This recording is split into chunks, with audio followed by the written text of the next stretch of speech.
Many people are alarmed over the way ISIS is targeting young people in the West via social media campaigns, urging them to travel to Syria and Iraq to become jihadists. For many, it's difficult to understand the mindset and why this recruitment effort is gaining momentum. Our next guest knows firsthand what it means to live as a terrorist in the Middle East.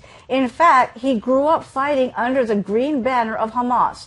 Mosab Hassan Yousef is the eldest son of one of the founders of Hamas. Despite his indoctrination, he abandoned its violent ideology and now embraces Christianity. His remarkable story is the focus of the new documentary, The Green Prince, which is out just this month. Welcome. It's great to have you here today. Thank you for joining us. Thank you. Before I get to your incredible story, could you help our audience better understand why you think young people here in the West are attracted to these jihadist networks and are actually willing to travel to the Middle East to take part in these atrocities? People from everywhere are immigrating to participate with the Islamic State. And by the way, I recommend that we stop saying ISIS. It's the Islamic State. This is the Islamic dream, and this is the manifestation of the Quranic verses on the ground, in the concrete reality. This is an Islamic problem. And there are many Muslims everywhere in the world. They're frustrated and they don't want to face reality. They want to live in the Islamic fantasy. They find it much easier to carry a sword and behead people and be violent. This is a manifestation of the Islamic ideology, and I think this is the time for humanity, for the free world, to face this danger. We've been saying this for many years.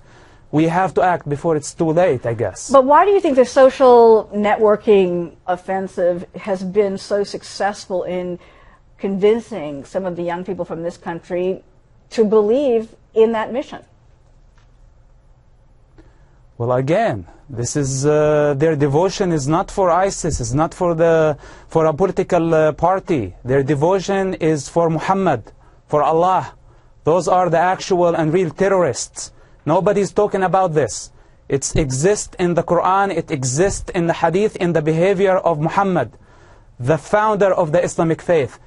Now when we see the beheading, the brutality of these radical movements, it takes us back 1400 years for what Muhammad did to the Jews, to the Christians, to the people who did not believe in the Islamic faith. And they are just following the footsteps of their prophet. Now, your story is an incredible one. You lived as a terrorist for years, starting at the age of 5, learning about unspeakable violence, which also led to your spending time eventually in an Israeli prison, enduring torture there, and then later rejecting Hamas. And you did this about face and only to later spy for Israel. Why did you turn your back on Hamas? Well, first of all, I was brought up into that environment. If you were born in that environment as a daughter for a top Hamas leader or a top Islamic leader, what would you be today? I was brought up in that environment, and I had to stand for the truth. I witnessed lots of violence in prison. Hamas was killing Palestinian people. And I started to realize that Israel was not the enemy of the Palestinians. It was the radical ideologies that was in the mosque, that was in the teachings of the Quran. And at some point I had to choose between humanity, between emancipating my soul or staying in the captivity of the radical Islam. So basically I left that lifestyle. I had never been a terrorist, by the way, but I was brought up in that environment. And when I decided to turn my back on my father's belief system, unfortunately he disowned me and he does not talk to me anymore. I know you've paid a heavy price for that, for turning your back on Hamas. You are now a Christian and you're using your position, as I understand, to save lives on both sides in terms of moving forward and trying to make a difference. Can you tell us more about this? Yes, well, for many years working together with the Israeli intelligence. I was not serving Israel or the Israeli intelligence. I was inspired by the Christ conscience that is beyond the religious boundaries. I don't follow Christianity or Christians. I follow Christ conscience. And Christ's conscience is not a religion. It's a higher conscience. And we basically fought for the sake of humanity. We stopped suicide bombers who were targeting Americans, Israelis, Palestinians, Arabs for many years. And at some point I realized, or I came to realize, that our fight was against a ghost.